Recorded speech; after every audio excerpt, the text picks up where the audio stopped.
juga. Dia di rumah ada bininya, ada anaknya. Siapa tahu di rumah habis berantem sama bininya kan gitu. Nyampe nyampe masjid dia masih keingetan gitu. Akhirnya ada yang lupa begitu. Ada khotib Jumat tuh datang ke masjid helmnya lupa dibuka. Saking banyak pikiran orang tuh. Gitu. Jadi yang teman-teman yang ngurusin masjid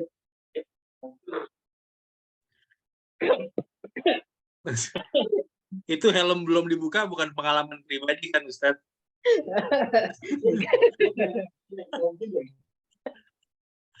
Astagfirullah. Jadi yang teman-teman yang ngurusin masjid gitu. Kudu apa rukun khutbah, kalian juga nggak boleh tidur tuh. Nah ini rukun sujud ada 7. Syurutus sujud di sab'atun, yang pertama ayyas juda, hendaknya dia sujud ala sab'ati a'dha'in, sujudnya di atas 7 anggota tubuh. 7 anggota tubuh itu maksudnya adalah sujud anggota tubuh yang wajib menempel di atas tanah. Artinya kalau salah satu dari 7 anggota ini tidak menempel tanah, ini sujudnya bermasalah. Bisa dikatakan tidak sah kalau memang tidak ada uzurnya. 7 anggota tubuh ini pertama jidat, kedua telapak tangan kanan, ketiga telapak tangan kiri, keempat adalah lutut kanan, kelima lutut kiri, kemudian keenam ujung jari-jari kaki kanan, yang ketujuh ujung jari kaki kiri. Itu 7 anggota tubuh yang wajib menempel ketika sujud. Nanti dijelasin nih, dari anggota 7 itu bagian mana yang harus. Kalau orang punya tangan, misalnya tangannya aja nih, jari jemarinya aja yang nempel begitu. Lalu bagian rohahnya ini, bagian dalam telapak tangannya ngangkat misalnya. Atau sebaliknya, bagian dalamnya aja jari jemarinya ngangkat. Insya Allah nanti ada pembahasannya. Tapi yang pasti itu bahwa anggota sujud ada 7. Karena memang begitu perintah Nabi Muhammad SAW. Ini perkataan Sayyidina Ibnu Abbas bahwa aku diperintah oleh Nabi Muhammad untuk sujud di atas 7 anggota tubuh. Tadi yang disebutkan. Pertama jidat. Nah, hidung tuh bukan anggota sujud tuh. Hidung itu sunnah.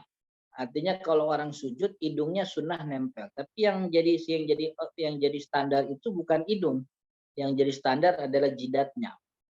Jadi kalau jidatnya nempel, hidungnya enggak ada masalah. Tapi kalau hidungnya doang yang nempel begitu, jidatnya enggak, begitu. Walaupun ada susah ya kita kalau bayangin. Tapi bagi orang-orang yang hidungnya mancung misalnya begitu tuh kan bisa aja. Hidungnya nempel duluan. Wa antakuna jabhatuhu maksyufah. Yang kedua syarat sujud adalah antakuna jabhatuhu, jidatnya maksyufatan, yaitu terbuka. Artinya tidak boleh dihalangi oleh benda yang ia bawa. Benda yang ia bawa itu maksudnya benda yang memang bergerak dengan gerakannya sendiri. Contohnya adalah sorban. Jadi sorban ini bergerak sesuai dengan gerakan kita, sorban yang dipakai. Maka kalau ada sorban menutupi jidatnya, sujudnya nggak sah. Peci, dia bawa peci nih. Ketika dia sujud tapi tidak menempel tanah karena terhalangi oleh pecinya, sujudnya tidak sah. Makanya kalau sholat pecinya dinaikin. Kalau wudhu lebih dinaikin lagi supaya biar kena pala, usapan pala. Itu. Tapi kalau ngaji begini kayak MJ, jadurin MJ, dimajuin pecinya begitu. Wa antakuna jabhatuhu maksyufatan. Yang ketiga, artinya tidak boleh termasuk rambut. Rambut tidak boleh menghalangi menghalangi jidat. Kalaupun teman-teman pernah dengar riwayat, ada sahabat Nabi itu dulu sujudnya di atas kum. Kum itu jubah. Jadi jubahnya orang Arab zaman dulu itu ada kum. Kum itu nih lubang tangan. Ini lubang tangannya gede, panjang. Kan ya? Sering kan lihat begitu? Itu anak 5 tahun juga masuk tuh. Saking gedenya tuh kum. Nah, ada beberapa sahabat Nabi dulu yang sujudnya tuh di atas kum. Jadi dia lubang tangannya gede, digelar itu lubang tangan kemudian sujud. Dan itu terjadi dulu ketika waktu zuhur di Masjid Nabawi. Tapi kemudian Nabi Muhammad membolehkan itu. Nah, maka kata sebahagian ulama tidak ada masalah jidat terhalangi oleh benda apapun yang ia bawa karena dulu sempat terjadi. Tapi kalau kebanyakan ulama Syafi'i mengatakan karena itu sedang dalam keadaan panas yang sangat. Makanya Nabi Muhammad memberikan toleransi kepada para sahabat. Karena dulu Masjid Nabi kan alasnya tanah. Sudahnya tanah, kemudian atapnya kan plong, kosong. Dulu Masjid Nabawi yang ada atapnya tuh di bagian depan, sop depan sama sop belakang aja, tengah-tengahnya kosong. Jadi Nabi Muhammad mentoleransi karena ketika itu memang sedang dalam keadaan yang sangat terik. Jadi orang kesakitan kalau langsung nempel di atas tanah. Itu yang kedua, wa antakuna jabhatuhu maksyufatan wa tahamul. Yang ketiga at-tahamulu bi ra'si. At-tahamul itu kalau bahasa di sini apa? Menekan berat. Iya, menekan berat. Iya, menekan bagian jidatnya. Menekan bagian jidat itu bagaimana? Dengan mengangkat pantatnya. Jadi pantatnya mengangkat, otomatis jidatnya tertekan. Dan itu merupakan, artinya jangan cuma asal nempel doang. Jadi nempelnya itu harus benar-benar nempel dalam arti tertekan, itu ada tekanan. Kemudian yang keempat, wa adamul hawiyyi li ghairihi, dan tidak boleh ada niat, maksudnya begini, sujud hanya dalam rangka sholat. Jadi jangan sampai punya niat sujudnya tuh buat misalnya lagi ruku, kemudian pecinya jatuh, lagi ruku, koin, kuncinya jatuh, kemudian dia sujud berharap bisa ngambil pecinya. Nah, kalau seperti itu berarti ada niat di luar sholat yang terjadi di dalam sholat. Padahal orang ketika sholat itu kan sudah takbiratul ihram. Takbiratul ihram itu kan artinya takbir yang mengharamkan. Ketika sudah diharamkan, ya haram segala sesuatu di luar sholat. Khusus untuk pekerjaan sholat saja. Niat ngambil koin, ngambil peci, itu niat di luar sholat. Maka tidak boleh terjadi ketika sujud, niatnya memang untuk sujud saja, untuk sujud sholat. Bukan untuk apapun. Begitu. Jadi jangan berniat dengan sujud itu bersujud untuk yang lain atau bahkan bersujud untuk di luar sholat. Begitu. Jadi maksudnya jatuhnya kita ke atas tanah, jatuhnya kita ke bawah tanah itu memang niatnya untuk sujud sholat, bukan untuk apapun. Kemudian yang keempat, yang kelima, wa alla yasjuda ala syai'in yataharrak biharakatihi. Dia tidak boleh sujud di atas sesuatu yang mana sesuatu itu bergerak dengan gerakan tadi. Yang keberapa tuh? Yang kedua, gitu. Yang kedua. Jadi sama yang kedua sama yang kelima ini mirip. Jadi tidak boleh dia sujud di atas sesuatu itu bergerak dengan dia. Kalau sejadah nggak bergerak dengan gerakan dia. Karena dia berdiri, dia ruku, dia sujud, sejadah di situ-situ aja. Koran yang diinjak itu nggak bergerak dengan gerakan kita. Maka sujud di atas koran sah. Sujud di atas sejadah sah. Tapi kalau sujud di atas bajunya, begitu, atau bajunya atau misalnya selendangnya, atau juga yang paling sering itu adalah kabel mic. Nah, mic itu kadang kalau imam ada kabel, atau nemtek yang kita pakai itu kan bergerak dengan gerakan kita. Maka ketika itu kita sujud di atas itu, sujudnya tidak sah.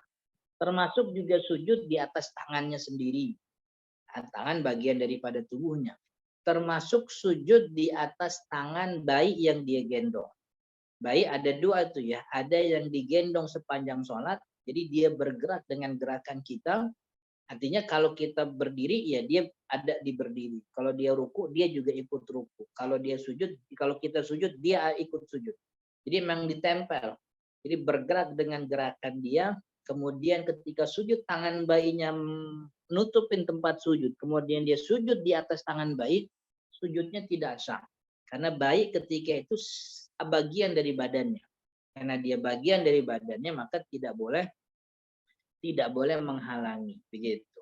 Beda kalau orok yang tidak bergerak dengan gerakan dia. Yang mungkin kalau dia gendong ketika berdiri aja, pas ruku dia lepas, sujud itu nggak ada masalah.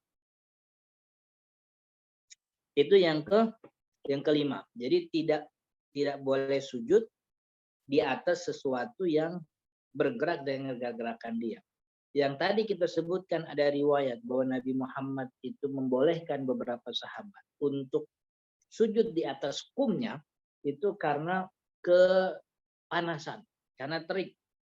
Makanya dalam mazhab Syafi'i, orang-orang yang punya uzur untuk menutupi tempat sujudnya karena mungkin khawatir kesakitan, seperti orang yang ada luka di jidatnya misalnya, atau mungkin dia punya istilahnya perban, atau apapun yang membuat dia tidak bisa sujud kecuali dengan alas seperti itu tidak ada masalah.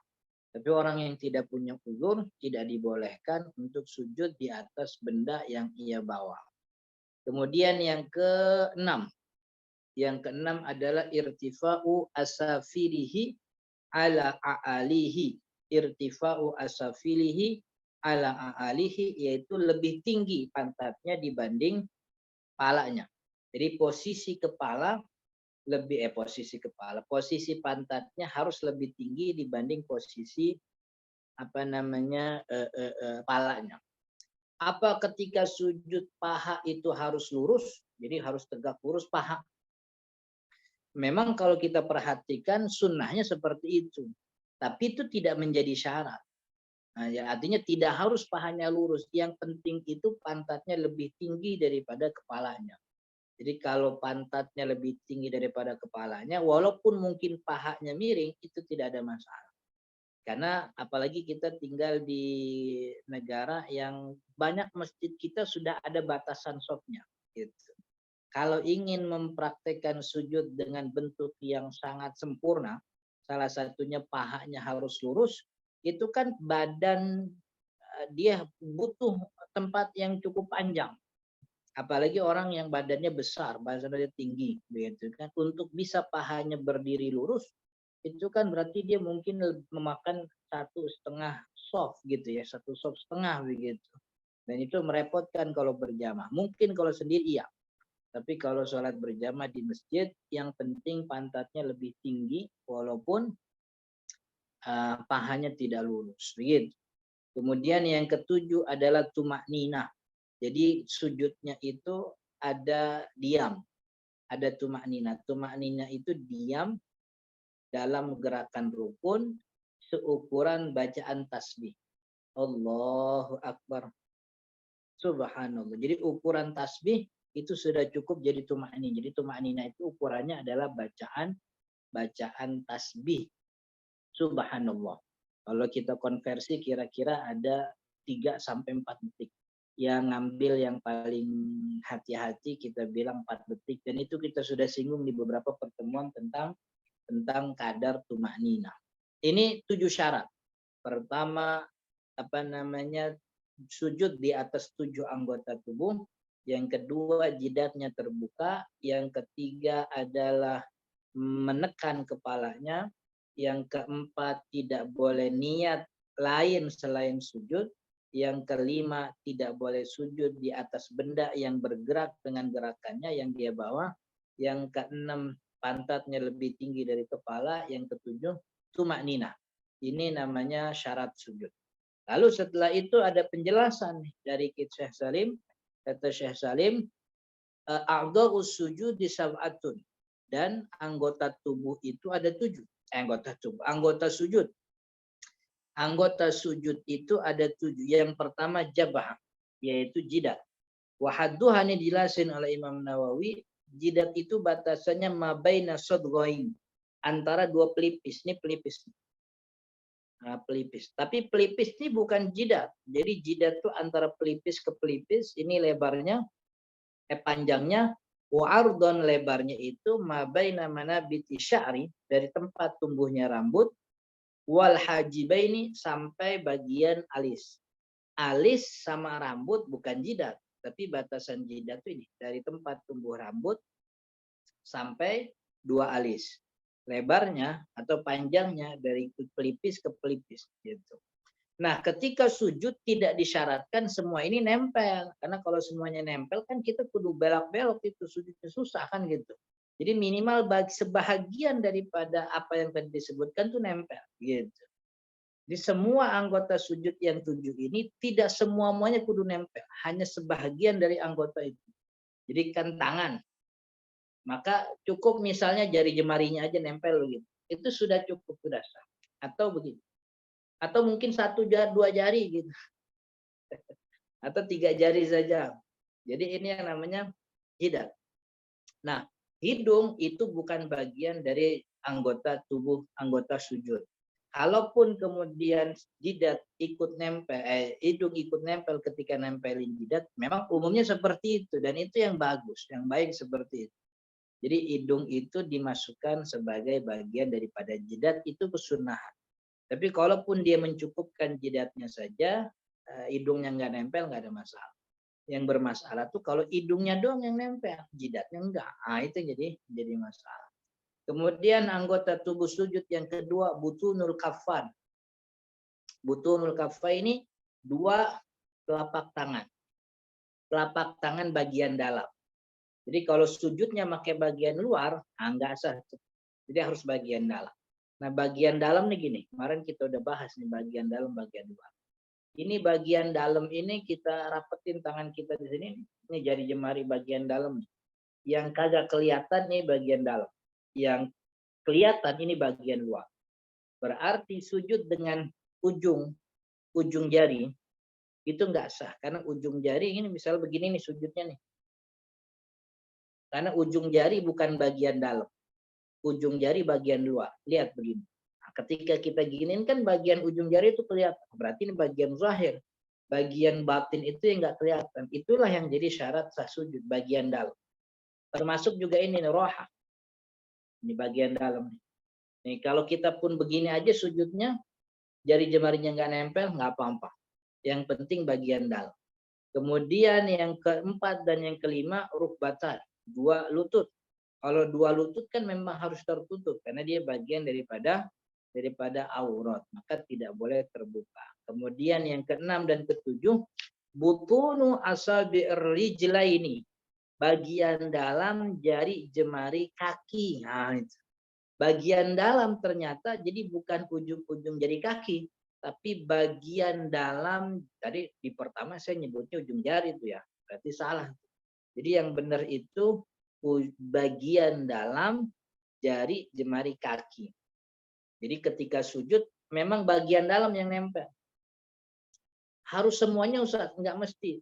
1 jari aja nempel. Katakan yang nempel jempol, karena yang paling biasa jempol. Jempol aja yang nempel begini. Jadi bagian dalam, benar-benar bagian dalam, itu sudah sah. Gitu. Tentu kan baiknya 5-5-nya nempel, tapi susah gitu. 5-5-nya nempel. Cuman cukup 1 jari aja. Jempol aja yang nempel bagian dalam, itu sudah cukup. Jadi dari 7 anggota tubuh ini 1, 2, 3, 4, 5, 6, 7, hanya sebahagian dari tiap anggota itu nempel. Jadi nggak mesti semuanya. Jidat kan ini. Yang nempel cuman ujung sininya, nggak apa-apa. Dari jemari ujung bagian dalam cuma 1 jari nempel nggak ada masalah. Lututnya nempel, kemudian ujung jari kaki, bagian dalam jari jemari kaki itu 1 jempol aja, itu sudah cukup. Jadi 7 anggota tubuh ini tidak mesti sempurna 7-7-nya. Yang disyaratkan tuh hanya sebagian dari tiap anggota 7 tadi. Jadi kalau kita sujud kakinya cuma jempol, nah maka dibiasain. Kadang beberapa orang sujud kakinya tuh kagak nempel, yang nempel itu cuma ujung-ujung jari. Nah, itu bermasalah. Jadi dibiasakan sujud itu jari jemari dalamnya yang nempel ke tanah, maka mesti ditekuk begitu. Wallahu taala alam, mudah-mudahan bermanfaat. Kira-kira cukup ini materinya sampai di sini. Insya Allah kita lanjut minggu depan tentang iddatus syaddad, jumlah tasydid dalam tasyahud. Insya Allah. Saya kira cukup, masih ada waktu beberapa menit kita bisa tanya jawab dan diskusi. Saya kembalikan kepada Mas Hendy. Assalamualaikum warahmatullahi wabarakatuh. Waalaikumsalam warahmatullahi wabarakatuh. Terima kasih Ustadz penjelasannya, sangat jelas. Alhamdulillah. Ini udah ada yang nanya. Untuk teman-teman yang mau nanya bisa raise hand untuk tanya langsung atau ketik di kolom komen atau chat ya teman-teman. Ini ada pertanyaan dari Kak Aliska. Bagaimana jika akan sujud ada sesuatu hal yang membahayakan? Mana yang harus kita lakukan? Kalau ada sesuatu yang membahayakan, maka pindah tempat sujudnya, bergeser ke tempat yang tidak membahayakan. Bergeser. Jadi misalnya di sini ada kotoran atau ada, karena yang membahayakan ini banyak versinya nih. Ada yang membahayakan dalam arti mengancam jiwa. Kalau itu membahayakan mengancam jiwa, maka sholatnya dibatalin, keluar daripada sholatnya. Jadi jangan diam di situ, justru ada ular misalnya. Karena yang namanya jiwa ini harus tetap hidup untuk agama bisa dijalankan. Maka ketika menjalankan agama justru membahayakan jiwa, ya dibatalin itu ibadahnya. Keluar daripada sholat, pindah, tarik. Dalam arti kalau membahayakan, dalam arti membahayakan nyawa. Tapi kalau itu membahayakan jidatnya, membahayakan kepalanya, dan bendanya tidak bergerak, ya maka kita pindah, geser ke tempat yang tidak ada hal yang membahayakan itu, bergeser sedikit. Atau mungkin bisa maju dikit, atau mundur dikit, nggak ada masalah. Geser kanan boleh, geser kiri boleh, maju nggak apa-apa, mundur nggak apa-apa. Yang penting tetap arahnya ke kiblat. Jadi dia tidak membelokkan badannya keluar daripada kiblat begitu. Jadi membahayakannya tergantung tuh, membahayakan dalam arti apa? Kalau membahayakan dalam arti mengancam jiwa, sholatnya dibatalin, keluar dari tempat sholat atau langsung pindah. Dan dalam beberapa hadis kita dibolehkan oleh Nabi Muhammad untuk membunuh hewan yang membahayakan kalau memang mampu. Artinya kita lagi sholat, kemudian ada kalajengking misalnya. Dan kita bisa itu nginjek itu, maka injek nggak ada masalah. Tapi kan memang ini tidak terbayang kalau kita zaman sekarang. Kalau dulu kan terbayang, dalam arti dulu alasnya Masjid Nabawi bukan cuma masjid ya, beberapa rumah sahabat juga kan alasnya masih tanah. Jadi hewan-hewan kayak ular yang disebutkan kan akrob. Akrob itu kalajengking. Kemudian su'ban itu ular. Memang dua hewan ini yang paling sering lewat dan dia dua-duanya membahayakan. Kalau kucing lewat sering, tapi kan nggak bahaya kan begitu. Kalau ular ini membahayakan, maka kata Nabi Muhammad kalau emang lagi lewat bisa diinjek, injek aja. Gitu. Soalnya sholatnya tetap sah.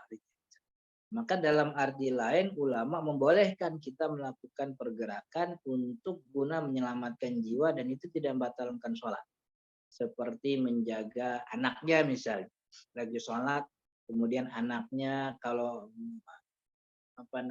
lewat begitu bakal nanti lewat ke jalanan maka ditahan pakai tangannya dan itu nggak ada masalah.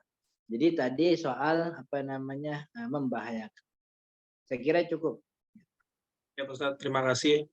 Ada pertanyaan juga di chat, bagaimana dengan Rasulullah atau enggak, bisa gimana kalau ada kasusnya ketika sedang sujud ada cucunya yang menggelendot di atasnya. Kalau sekarang mungkin anak kita di atasnya. Ya. Apa yang harus kita lakukan, Ustaz? Dulu kan Nabi Muhammad itu ceritanya di gemblok sama Sayyidina Hasan dan Husain. Dan berkat itu, gara-gara itu Nabi Muhammad memperlama sujudnya. Jadi pada intinya itu jangan sampai membahayakan kita atau membahayakan si anak. Jadi buatlah atau lakukan sesuatu yang tidak membahayakan anak dan juga tidak membahayakan kita. Kalau mungkin dia bergelayut begitu, ketika kita sujud, maka ketika kita ingin bangun, kita pegang atau kita kuat, kita tahan agar ketika bangun dia tidak merosot terlalu tajam misalnya. Jadi bergerak tidak ada masalah. Selama gerakan itu memang dibutuhkan untuk menyelamatkan si anak begitu. Atau mungkin diperlama sujudnya sambil nunggu dia turun misalnya. Atau mungkin ya tadi jadi tidak dipermasalahkan bergerak di luar gerakan sholat selama itu memang dibutuhkan. Karena Nabi Muhammad SAW dalam banyak riwayat beberapa kali bergerak untuk sesuatu yang di luar, dalam arti bukan gerakan sholat. Nabi Muhammad pernah sholat sambil buka pintu. Nah, ketika Sayyidah Aisyah ngetok pintu untuk masuk rumah. Kemudian Nabi Muhammad juga pernah menggeser Sayyidina Ibnu Abbas. Ibnu Abbas sholat tahajud bareng Nabi berdiri di sebelah kiri. Lalu Nabi Muhammad menggeser itu Sayyidina Ibnu Abbas dari kiri ke kanan. Gitu. Karena berdirinya makmum sendiri itu ada di sebelah kanan, bukan sebelah kiri. Termasuk juga Nabi Muhammad membolehkan membunuh hewan, menginjak ular, kalajengking. Nabi Muhammad juga membolehkan kita mencegah orang yang lewat. Tentu kan mencegah nggak bisa pakai isyarat, harus pakai tangan kan begitu. Artinya nggak cuma bersuil-suil doang kan, nggak bisa seperti. Jadi harus ada gerakan yang memang dibolehkan. Oke? Oke, Ustaz. Lalu kalau sujud kena mukena karena mukena atau kerudungnya lebar, gimana? Termasuk yang tadi nggak, Ustaz? Iya, mukena itu kan bagian mukena itu sesuatu yang bergeraknya itu dengan gerakan badannya. Maka karena itu bergerak dengan gerakan badannya, maka itu seperti badannya. Sujud di atas bagian badan itu membuat sujudnya tidak sah. Maka untuk kedepannya begitu ya. Ini kalau kita pakai pakem Syafi'i ini begini. Kalau pakai pakem Syafi'i itu nggak sah. Maka untuk kedepannya besok-besok ketika sujud pastikan di atas tempat sujud steril dari barang-barang yang kita bawa, termasuk mukena begitu. Yang kemarin-kemarin gimana? Yang kemarin-kemarin sah. Karena setidaknya ada mazhab Imam Ahmad bin Hambal. Mazhab Hambali itu membolehkan orang sujud di atas benda yang dia bawa. Dengan alasan tadi itu yang namanya orang sujud di atas kum begitu. Maka pandangan ini setidaknya jadi solusi. Tapi untuk kedepannya begitu ya, saya berharap begitu dan mudah-mudahan harapan kita sama. Untuk mengikuti apa yang kita pelajari dari kitab Safinatun Najah gitu. Siap, Ustaz. Oke. Syukran. Nah, ini ada pertanyaan dari Mas Dimas nih. Sesuai dengan ini kayaknya emang ininya ya. Ciri khasnya Mas Dimas dia kalau nanya dia pakai ini dulu nih, Ustaz. Apa namanya, pantun, katanya ke pasar beli kedondong. Pak Ustaz ke pasar beli kedondong, nanya dong katanya. Kalau lagi sholat, tiba-tiba nggak sengaja terlintas ide untuk pekerjaan atau solusi untuk masalah. Oh, ini sama nih kayak saya. Kenapa setiap ada ide atau ingat sesuatu, naruh kunci di mana, apa di mana, pas lagi sholat tiba-tiba ingat aja. Nah, ini sholatnya gimana ya katanya. Soalnya kan niat awalnya sholat, tiba-tiba tengah jalan ada hal lain selain sholat masuk ke dalam pikiran kita. Ini gimana hukumnya, Ustadz? Terus katanya ke pasar naik taksi, terima kasih. Ini kan yang dimaksud dengan khusyuk. Khusyuk sholat. Jadi khusyuk itu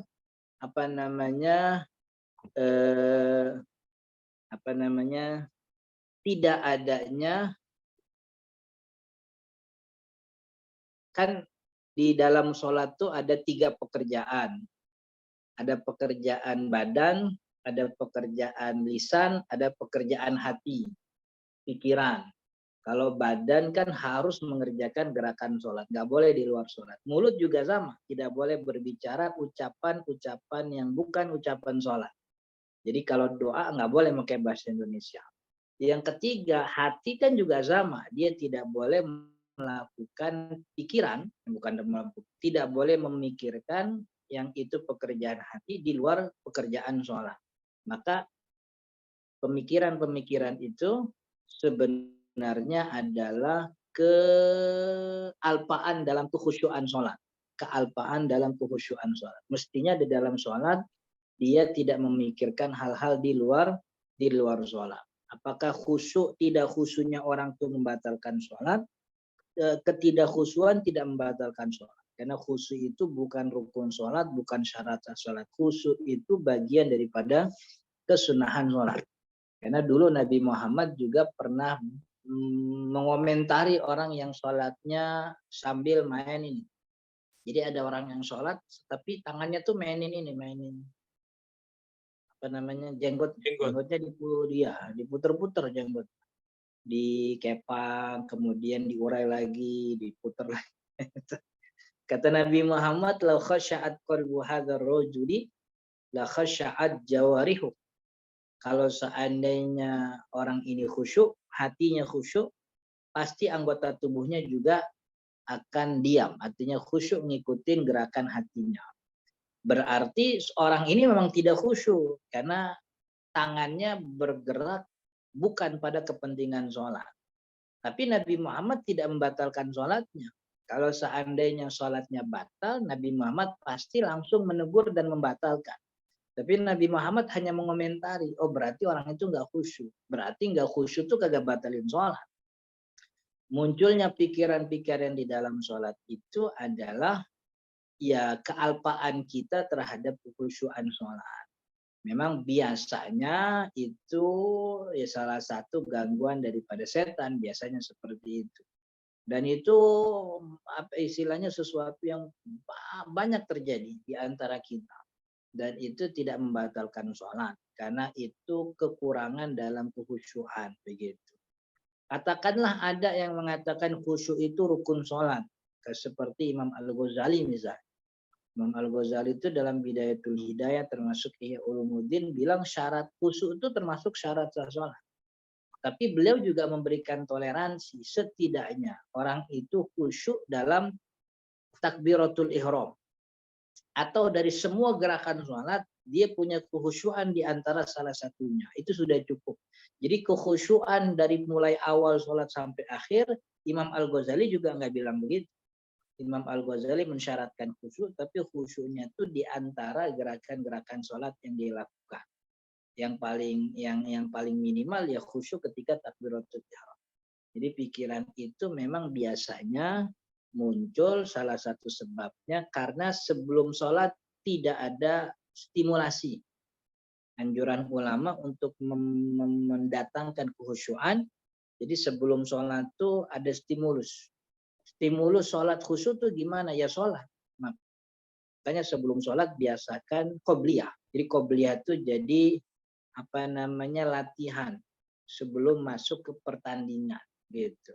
Jadi biar pertandingannya bagus maka latihan dulu pemanasan. Biar nanti dalam pertandingan tidak memikirkan hal-hal lain karena sudah didahului dengan sholat sunnah terlebih dahulu. Gitu, saya kira cukup itu. Siap Ustadz, terima kasih. Untuk teman-teman yang raise hand atau mau bertanya langsung silahkan. Kalau belum ada saya bacain dulu yang ada di kolom chat ya. Nah, ini dari Mas Satria. Ustadz, yang saya tahu salah satu saat berdoa yang mustajab itu adalah pada saat sujud. Jika kita mengkhususkan setiap sujud terakhir dalam sholat untuk berdoa, apakah itu sah sholatnya?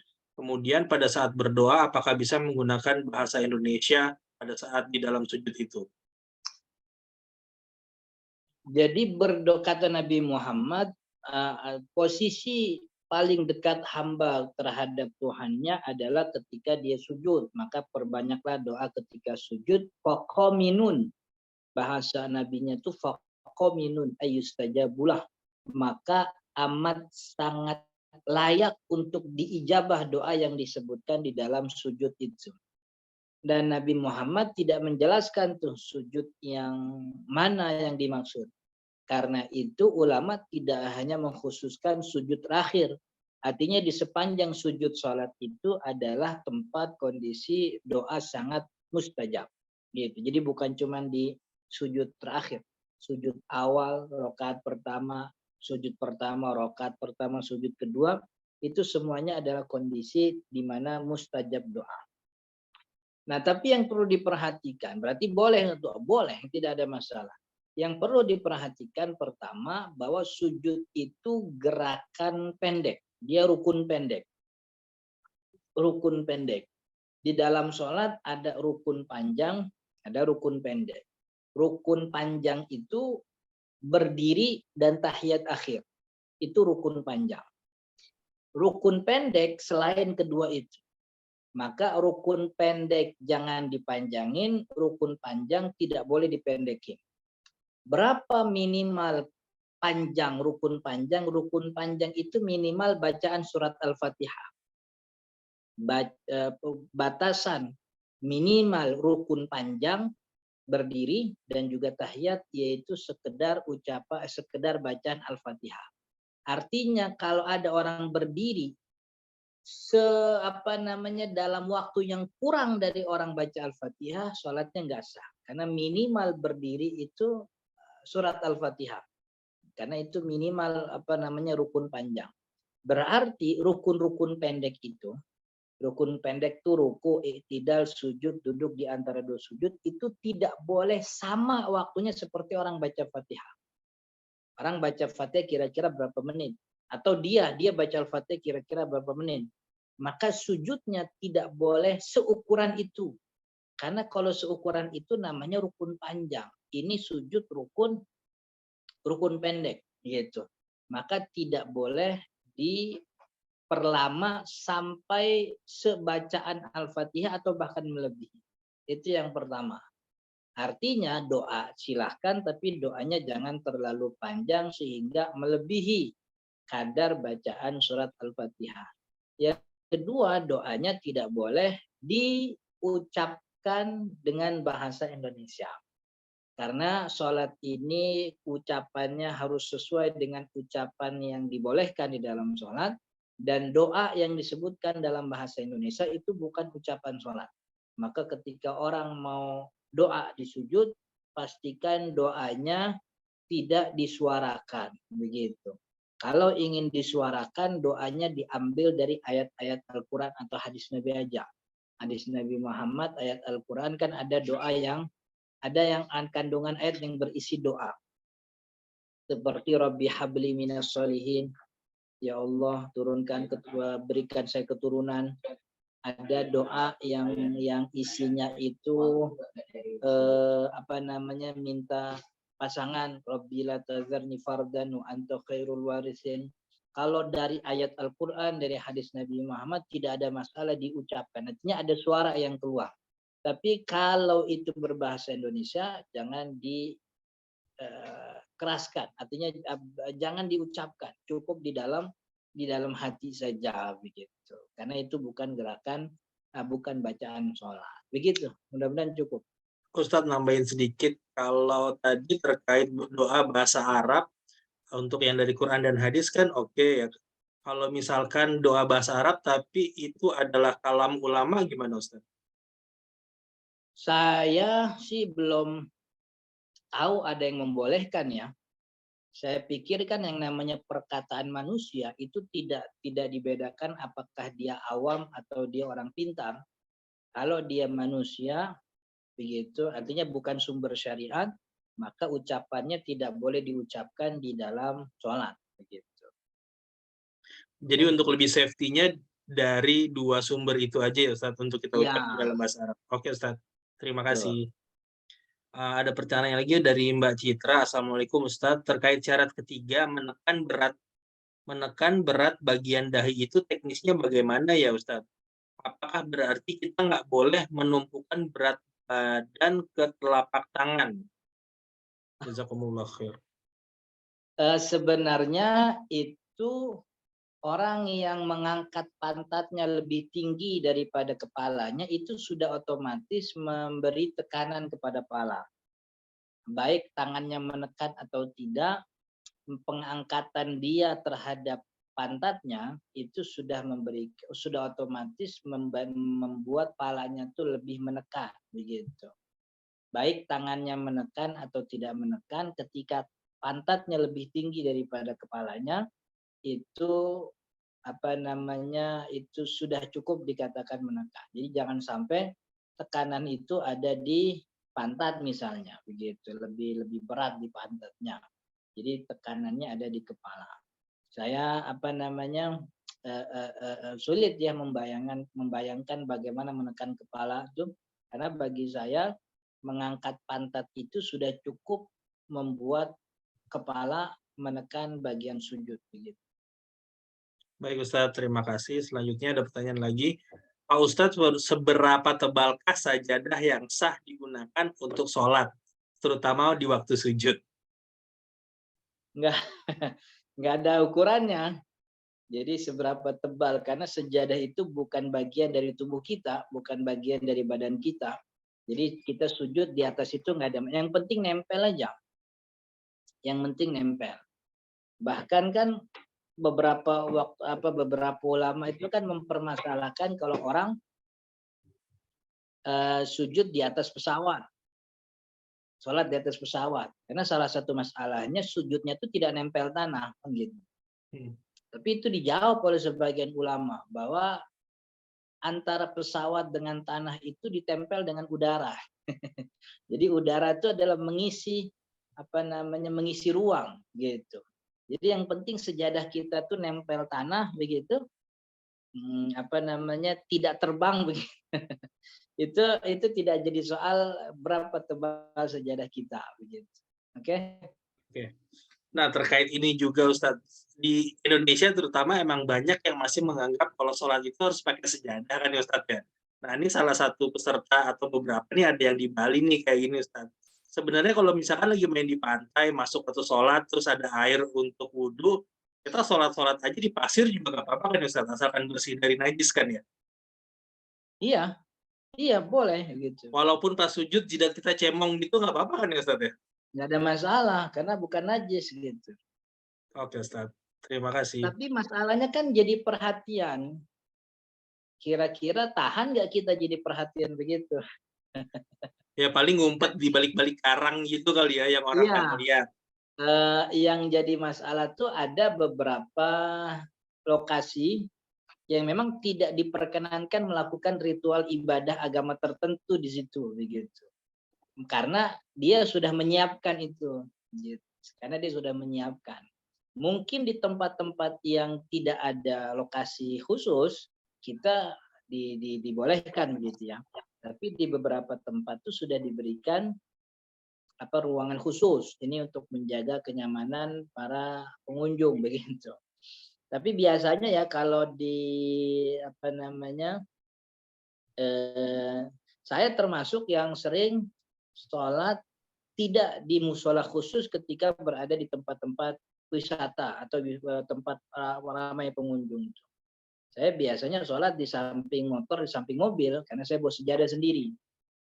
Dengan pertimbangan di mobil, di motor tuh biasanya ada anak kecil, ada kita punya anak yang lagi tidur, yang kalau kita tinggal ke musola itu khawatir, kan begitu.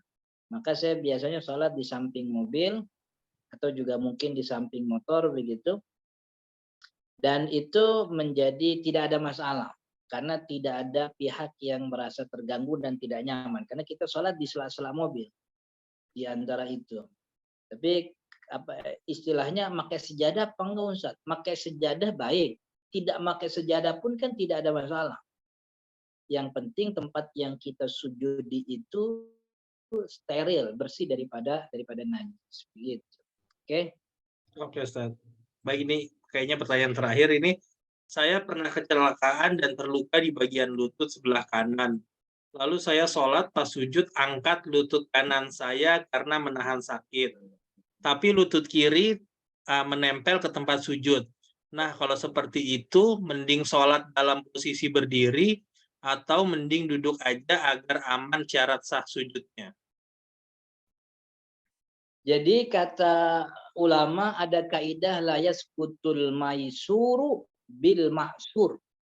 Sesuatu yang mudah bisa dilaksanakan tidak menjadi gugur hanya gara-gara ada sesuatu yang sulit. Katakanlah ada 7 item.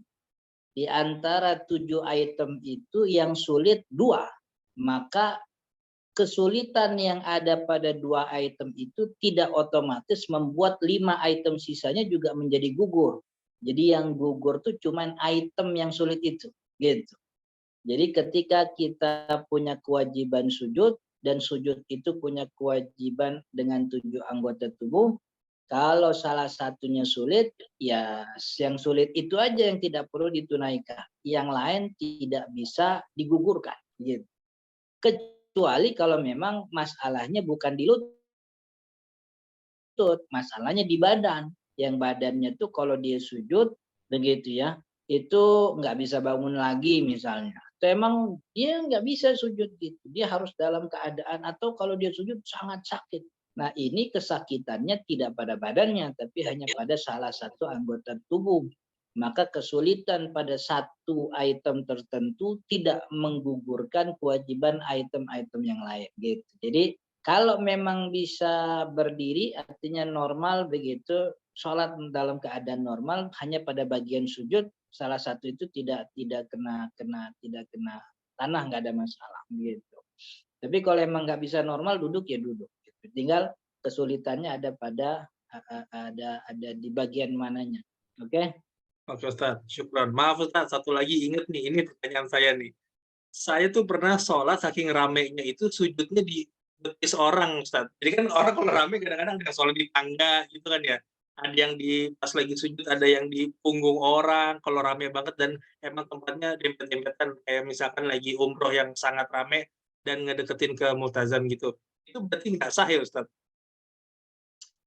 Kaidah yang kita pelajari tadi bahwa jidatnya harus terbuka, iya jidatnya terbuka. Dia tidak boleh sujud di atas sesuatu yang bergerak dengan gerakan dia. Kaki orang tuh bukan bagian dari badan dia. Jadi kaidah ini nih secara apa yang kita baca tuh sah-sah saja. Tapi ini masalahnya saya mesti pastikan. Jadi minggu depan kita pastikan jawabannya, kita cari dulu apa kata ulama. Tapi kaidah yang kita pelajari tidak ada yang dilanggar kan gitu. Betis orang tuh bukan bagian dari tubuh dia, dan betisnya juga nempel tanah kan begitu. Jidatnya juga terbuka begitu. Maka itu ini secara apa yang kita baca tidak ada yang dilanggar. Tapi kita butuh nanti kepastian. Nah, apa namanya kita sih ru'yah udah gitu. Jadi tinggal nunggu kepastian ahli hisab aja. Gitu. Siap Ustaz. Insya Allah Ustaz, minggu maaf depan. ya, Gitu. pertanyaannya jadi bikin PR ya. Harus buka kitab lagi atau nanya. Iya. Siap Ustaz, itu terakhir aja. Ustaz udah hampir jam 9.15. Ustaz masih di Ya. Kuningan ya? Iya. Insya Allah menuju pulang, semoga selamat sampai rumah. Amin. Makasih Amin. banget ilmunya Ustaz, semoga bermanfaat untuk kita. Dan Amin. mohon izin untuk ditutup majelis kita dengan doa. Silakan Ustaz.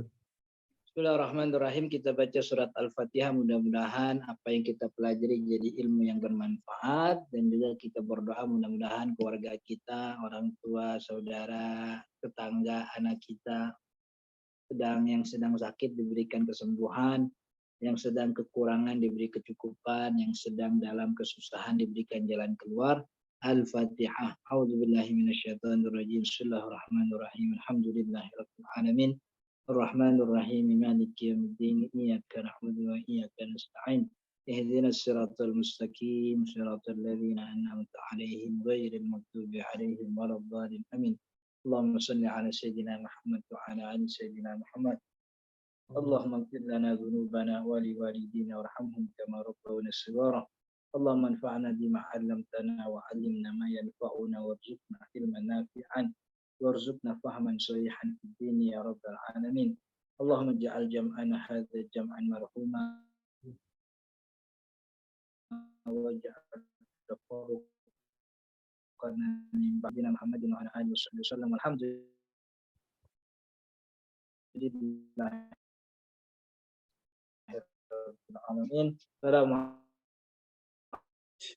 Waalaikumsalam warahmatullahi wabarakatuh.